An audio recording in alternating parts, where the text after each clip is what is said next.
takot ka, okay, na maghirap ka habang buhay. So in short, namomotivate ka because of your fear kung anong possible na mangyari sa'yo once na hindi ka naging successful. Tama ba? Yes. Takot ka na maghirap, takot ka na hindi mangyari sa'yo yung mga ginugusto mong mangyari sa'yo. So it's more on fear, yung nagdadrive sa'yo. Tama? Nangyayari ba yun? Yes. May ganong motivation. Takot ka na maghirap ka, takot ka na makita mo yung pamilya mo na nahirapan. Ang tawag doon, fear-based motivation. Okay? Pangalawang motivation, bakit natin ginagawa isang bagay, yung tinatawag natin na, ano bang tawag na? Ego-based. Ego-based motivation. Ano ibig sabihin ng ego-based? Pag sinabing ego, pride. Tama ba? May pride ka. Mataas ka. Ano ibig sabihin ng competitive ka? Hindi, hahataw ako kasi gusto kong lamangan si Ryan. 10 enrollees, 11 enrollees lang yan eh. Kaya ko din yan. Tama ba? Yes. Ayaw mong magpatalo. Tama ba? In short, may kaunti kang yabang dyan. Correct? Yes. Yung ikaw yung gustong laging sikat. Ikaw yung gustong laging nangunguna. Kumbaga.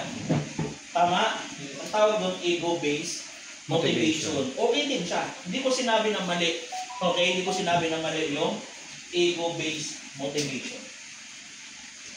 Tama? Competitive ka. Walang mali doon. Kasi kanya-kanya tayo ng motivation eh. Okay? Yung nakikipag-compete ka sa kasama mo kasi gusto mo ikaw lagi. Yes. Ikaw lagi yung top 1, ikaw lagi yung na-awardan, ikaw lagi yung nakakahit ng promo. Parang ganon. So, ang tawag doon, ego-based motivation. Tama? Yes. And yung last, yung tinatawag natin na self-based motivation. Ano ibig sabihin ng self-based motivation?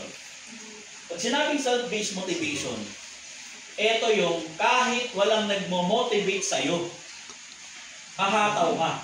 Ito yung kahit walang nagpupush sa'yo, okay, positive ka, ginagawa mo yung business. Tama? Yes. Ito yung sarili mo lang, kahit walang nakakakita sa'yo, nagsisipag ka. Yes. Ako ano? Yes. Ito yung kahit walang SP, kahit walang mentor na nakakakita, humahataw. Yes. Kasi self siya eh. Self-based motivated siya eh. Motivated ka by your own. May drive, dinadrive ka ng sarili mo. Decided ka, determinado ka, gusto mo talagang yumaman, whatever it takes. May support, may walang support, andyan si mentor, andyan yung guide, andyan wala. Kahit wala yung lahat na yan, walang makakapigil sa'yo. Kasi bakit? Self-motivated ka. Yes. Nakuha nyo? Yes. Kasi may mga tao na, wala kasing support si mentor. Stop na lang ako. Nakuha nyo? Yes. Kasi ano eh, sahab kasi namin. Puro laki na yung ulam eh. Di ba? O kunting ano lang, kunting problema lang, nawawalan ka na. Nag-negative ka na. So hindi ka dapat ganun. Ang self-based motivated, kahit anong nangyayari sa'yo, walang makakapigil sa'yo. Kahit wala ka ng kinakain, kahit wala ka ng pamasahe, kahit walang naniniwala sa'yo, positive ka pa rin mag-isip. Hindi yan dahil sa sitwasyon mo ngayon. Wala siyang pakialam kung anong sitwasyon na ngayon. Kasi bakit? Yung nagdadrive sa kanya, yung self-motivation niya na maging successful siya. Yes. Kasi nakikita niya one day, nabivision niya, na-imagine niya yung sarili niya, magiging successful siya. Yes. Yes. Yun yung ibig sabihin ng self-based motivation. Ang tanong, alin ka doon? Number 3. Alin ka ba doon? Self-based motivation. Mahataw ka ba kahit walang support ni mentor? Yes! Ahataw ka ba kahit wala nang sponsor? Yes! Mentor, wala na kasing sponsor. Paano kaya yan? Diba, nagbabago yung desisyon. Yes. Nangyayari yan, guys. Tama? Yes. Ahataw ka ba kahit hindi ka minomotivate? Yes. Dapat ganun ka. Kung gusto mo talagang maging successful dito. Kasi yung dalawa na nauna, temporary motivation lang yun. Kasi paano pag hindi mo nakukuha yung competition na yan, hindi ka nagiging top, hindi mo nahihit, hindi mo natatalo, tatamaan ka ng negativity. Tama? So guys, again, hindi ko nahahabaan, ayaw kong sayangin yung oras dahil oras nyo to, yung araw na to para sa inyo to. Yes. Okay? Gusto ko lang maiwan kayo kasi this is the first travel na ginawa natin since nag-transition tayo. Kung gusto ko, tandaan nyo, titigan nyo, okay, markahan nyo yung mga katabi nyo. Ito yung kabats nyo. Tama? Tandaan nyo yung mga mukha na yan. Kasi guys, maniwala kayo sa akin sa hindi. Sabi ko nga sa inyo, we are just starting. Yes. 4 months pa lang yung company. Correct? Yes, Guys, ang totoong labanan dito, bumilang ka ng 1 year, 2 years, 3 years. 5 years. Yes. Ang tanong, 3 years, nandito ka pa kaya? Yes. After 3 years kaya, nagdadrive ka na nun sa sasakyan? Yes. Magka 100,000 ka na kaya? Yes. Yes. Guys, again, tandaan nyo mga katabi nyo. Kasi ang labanan dito, again, katibayan. Hanggang saan ka ba? Hanggang saan ka ba? Okay? Hanggang saan mo ba ilalaban yung pangarap mo dito? Okay? Yes. Ulitin ko sa inyo guys.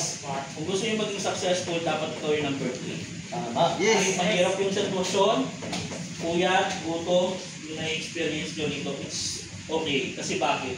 One day, pag nakuha nyo yung pangarap na gusto nyo, isa lang naman lagi nyo sasabihin. Buti na. Buti na lang.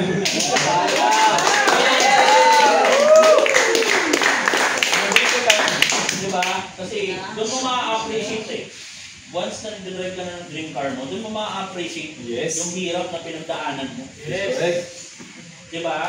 Yes. Yung mga struggle na na-experience mo, doon mo masasabi lahat eh. Worth it lahat yan.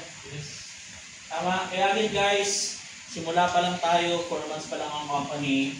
I hope hanggang dulo, kung saan man tayo dudulo, magkakasama pa rin tayo. Yes. Okay? Kami, hindi nyo kami kaano-ano. Tama. Tama? Hindi tayo, wala tayong blood related. Okay? Pero sana tignan nyo to, yung community na meron tayo dito, tignan nyo to as one of your extension of your family. Yes. That's why, okay, nandito tayo para, hindi lang tayo magkakasama sa negosyo. Kapatiran tayo dito. Yes. Tama? Ang tulingan natin dito isang pamilya. Yes. So, we treat you as our family extension. Bakit? Mas marami pa ang time na magkakasama tayo kaysa pamilya natin. Tama. Yes. Di ba, imagine mo, undas, sinong kasama natin? Tayo. Dapat kasama natin, pamilya natin. Tama. Tama ba? Yes. Kasi bakit? May goal tayo eh. Temporary lang naman to. Pero para mas maging mabilis tayo, kailangan pare-parehas tayo align sa gusto natin. Kasi kami gusto namin maging successful. Ikaw gusto mo maging successful. So dapat align tayo para parehas. Yes. Kung pagod tayo lahat. Kung puyat tayo lahat. Sakripisyo tayo lahat. Para sabay-sabay din tayo aangat. Yes. Nakuha nyo? Yes. So guys, I hope na huwag nyo lang tingnan to as negosyo. Yes. Tama? Tignan nyo to as one of your extension ng family. Hindi man tayo magkadugo, pero kami, yung dedication namin, yung motivation namin, wala naman kami ibang pangarap para sa inyo.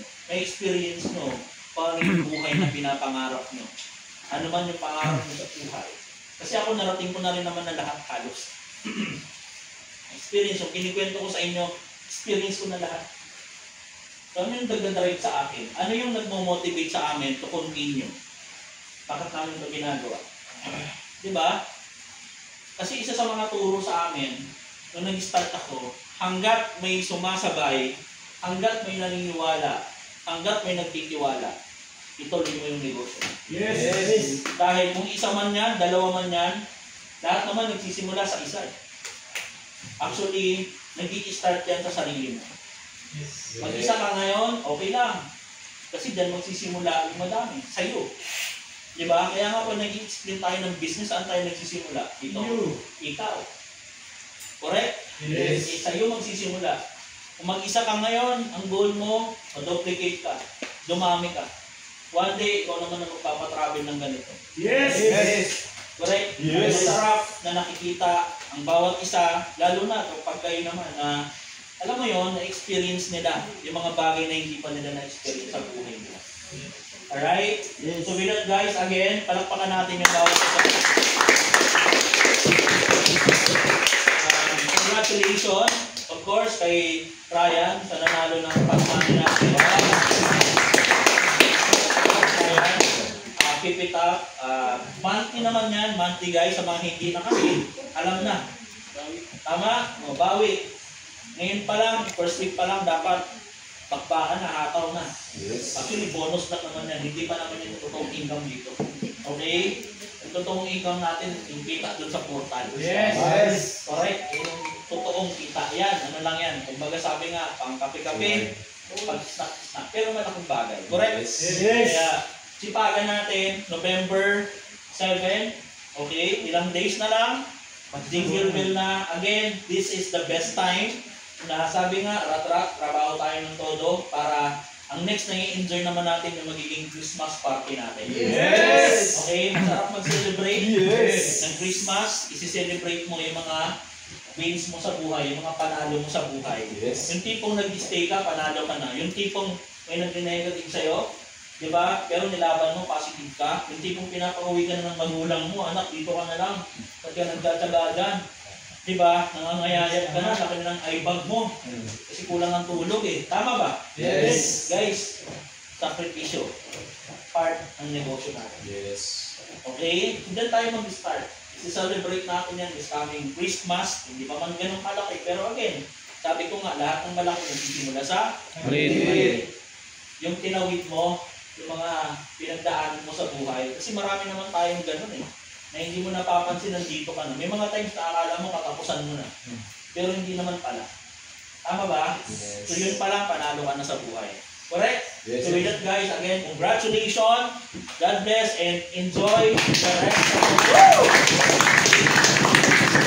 So, magdamag tayo, okay? Hanggang maghapon tayo dito, i-enjoy mo yung moment na to. Dahil itong araw na to, para sa inyo talaga. Yes. Okay? So, thank you so much. God bless everyone.